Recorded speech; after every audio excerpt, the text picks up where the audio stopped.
Welcome, everyone, to this Joyful Wisdom Saturday deep dive. And I am here with Monica Goose. And we couldn't wait, really, to get on this live and chat it up with you guys, chat it up with each other.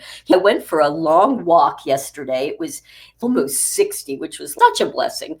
And I'm on my trail. And I always love when I'm on my trail to call Ms. Goose and go, Mon, do you have a few minutes? And she'll go, yes. Usually, unless she doesn't, of course. And then, you know what? Before I know it, I have walked 5 miles. I walked 5 miles while talking to you yesterday. And I'm like, wow, that sure flew by. So, you guys, if you're looking at like, how do I do a long walk without getting bored and sore? You just call Monica. Oh, friend. Exactly. Do a walk and talk. Mm. And it was just so beautiful. Just as a quick aside, as we're getting started with this, walking outside in nature, which is where I was, being in nature is just so healing for the whole being. And as I was walking, Monica was saying, one of the things that RJ likes to say is being in nature is so healing just for our energy field. And I'm just going to let you say why, Monica, because I was like, that makes perfect sense. Well, what I've heard him say is that the reason we feel so good when we're in nature or when we're interacting with our what he calls companion entities like cats and dogs, our pets, is that there. Nature is authentic. So and that's what our true nature is. Our true I am presence is authenticity. And so it's at home, it feels that resonance of that frequency of authenticity because there's no phoniness, there's no fakeness, there's no trying to manipulate you or get you to do anything when you're with your pets or you're out in nature taking a walk. And so that's huge, especially for those of us who are living in the societies around the world where we are bombarded 24/7, 365 with constant programming messages through television, through social media, through radio, through print ads, billboards, bumper stickers, and we can't get away from it. No. So to be able to just turn the switch and go and just turn in the opposite direction and immerse yourself in the feel of the earth beneath your feet, the smell of being in the woods, and just the sound of the birds singing. And it's just an entirely different experience, and it gives your body an opportunity to relax so that your soul, your I am presence, can be more present and at the forefront and comfortable, because it's not this frenetic constant movement of wanting to do. And that's probably one of the reasons one of the many, that I love to go out in nature and take a walk and just be there. I have my trail, it's woods, nature. And the minute my little feet hit that trail, my nervous system just calms down. And I just know I walk fast but I look and that same thing, the smell. And there is science, not that we really need science, but science to prove this. But I do find this kind of fascinating that bird song really raises our frequency, really it raises the frequency but calms us down, right? Sometimes people think that's like, but that is what it is, right? As our frequency raises, the nervous system can calm down. So just listening to that bird song first thing in the morning and just breathing that in and listening, that presence can make such a difference to your life in your body. I know you've experienced that as well. All right, but that wasn't actually what we were going to talk about today, but it all works, does it not? And that's what I love. We just keep moving with the energy. What I really wanted to speak about today is yesterday, I think it was yesterday or the day before, RJ did an interview with Justin on 2025 and kind of make 2025 a year, what this is about. And it was over an hour. And I have to tell you guys, it was really, really powerful. So much juice to so many of the things that he was saying. And a couple of them really stood out for me. And so Monica and I thought, well, let's just take a couple of those things and just do a little bit of a deep dive, maybe even give some personal experience with some of the things he was saying. But here was, to me, one of the overarching things. And that is, so think about this, you guys. You cannot create something. I'm looking down to make sure I get the words right. You cannot create something that your attention is not on. So, what is it that you really want to create? What is the world that you would love to live in? Do you want to live in a world of peace and harmony and equanimity and community where people work together for a greater good? Or do you want to live in the world that we're in right now? It's a choice. And if you want the first, then the question becomes, okay, if you say that's what you want, we all say that, oh, I just want to live in peace. So where are you placing your attention? And that is just, it's so simple. And yet, right now, it is, you have to be vigilant. Vigilant, because as Monica just said, the distractions are everywhere. And part of that is because the earth is being bombarded by really high frequency. And so the distraction gets even louder. So, how to keep our attention here? It cannot be out there. So, I'm going to turn it over to you, Monica, for just what's showing up for you to say, to speak, and share in this moment. Well, RJ often speaks of the order of creation is desire, intention, thought, emotion, action, behavior. And so that very first thing that we need that really requires us to focus on is what is our true desire.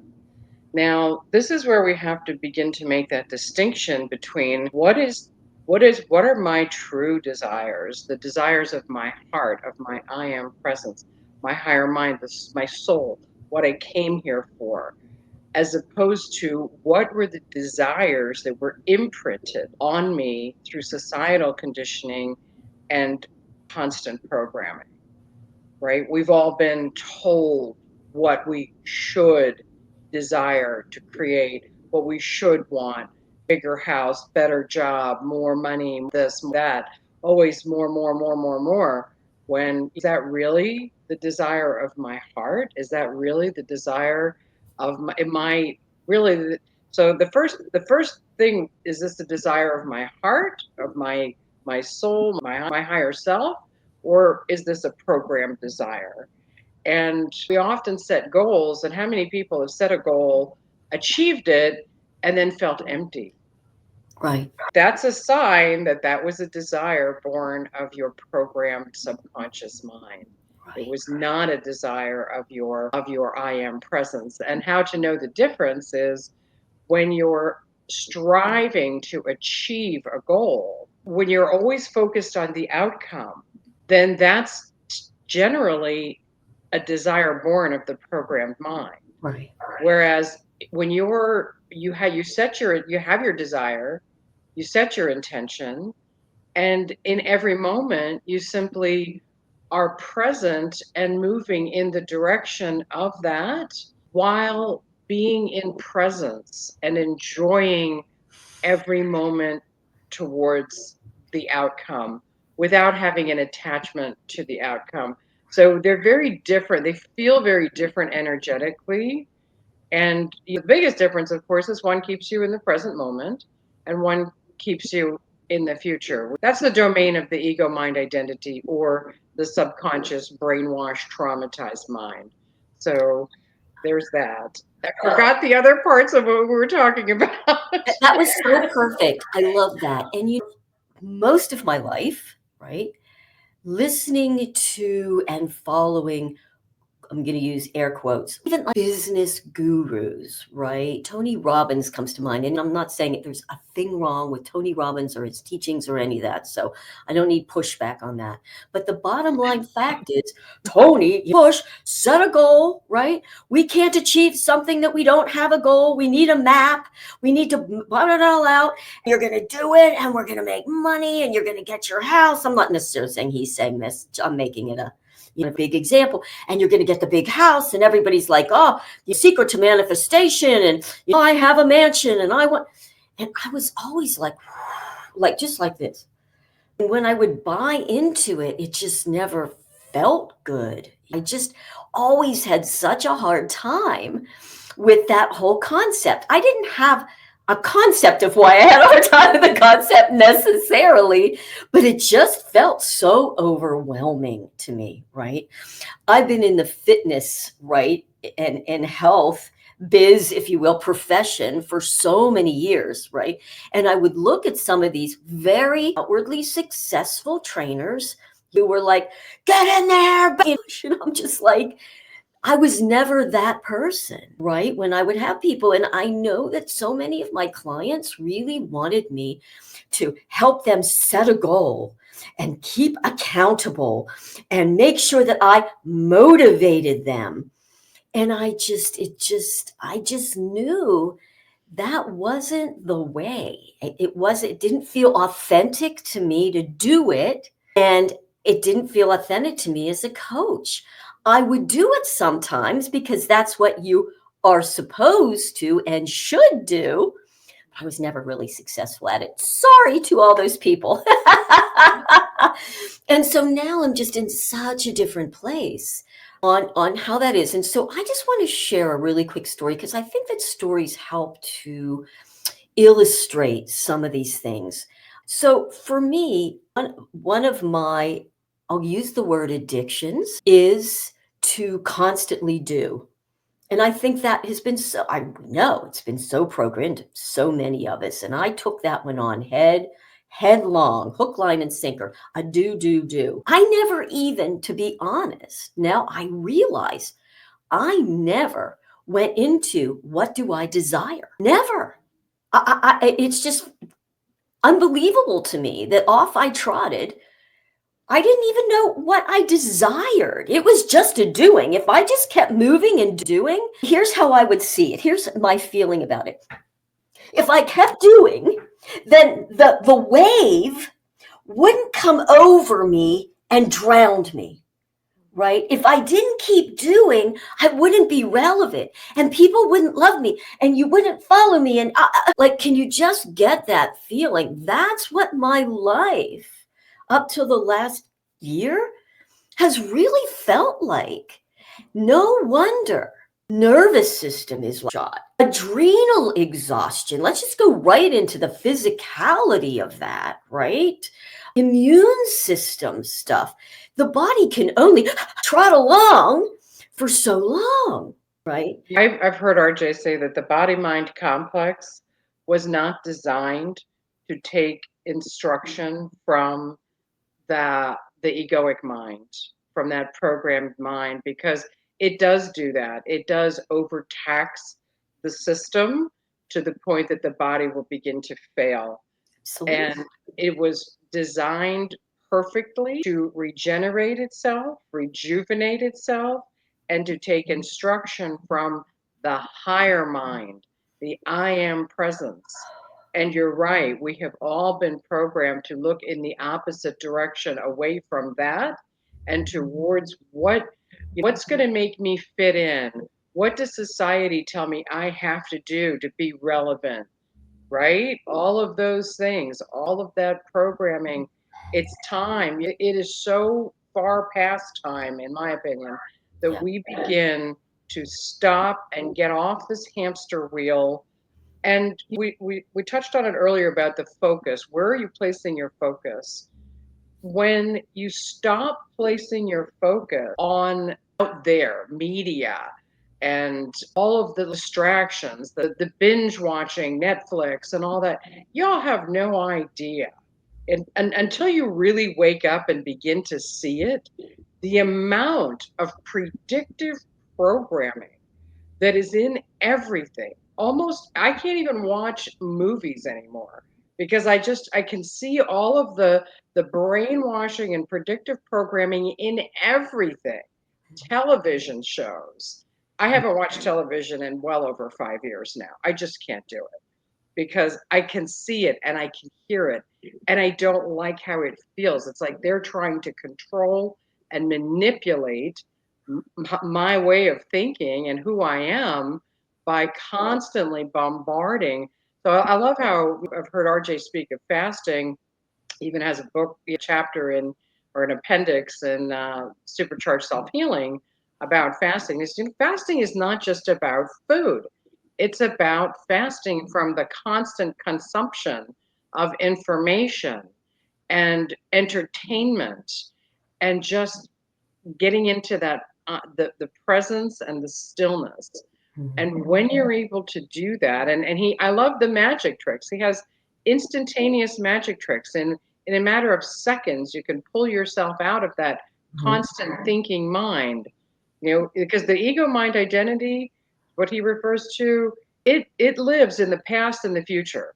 So Mhm. if you just stop for a moment and pay attention, that the constant thinking mind is always either thinking about the past or projecting into the future. And when you do that, you're really just taking their past and throwing it out in front of you and creating more of that.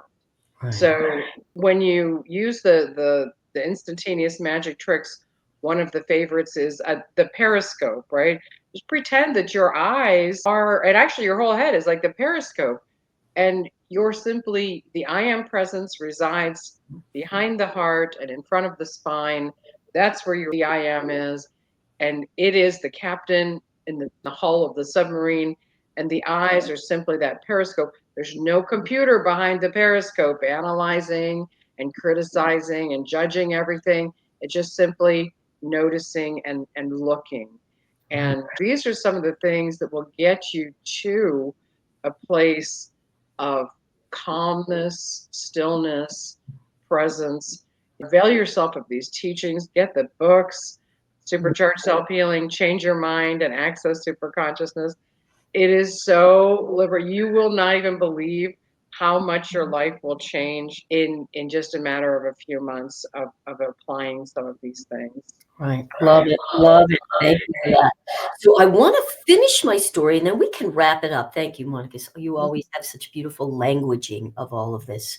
So now when my mom is like, okay, you got to do another post, you got to, whereas before I would just follow that, right? The running, keep going. Now, this is how you can, or how I choose to use some of that, some of this wisdom, which is when I start to feel that to really stop, sync, I call it sync, which is like go inside, sync that focus down here and ask, what is it I'm trying to achieve? Why do I need to go do that?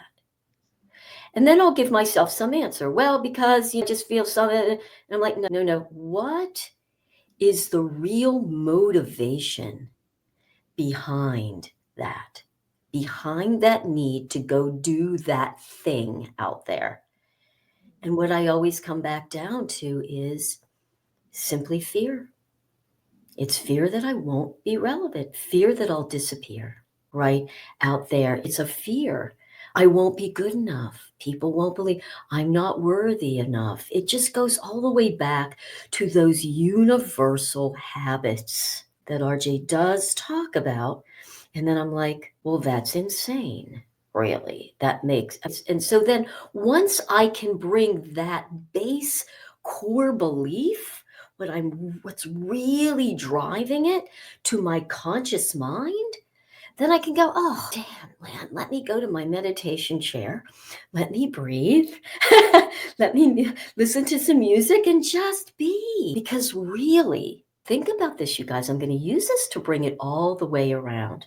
This is not why I'm doing it, but now I can breathe and I can just be there. And I have to look down to read this because it's so beautiful.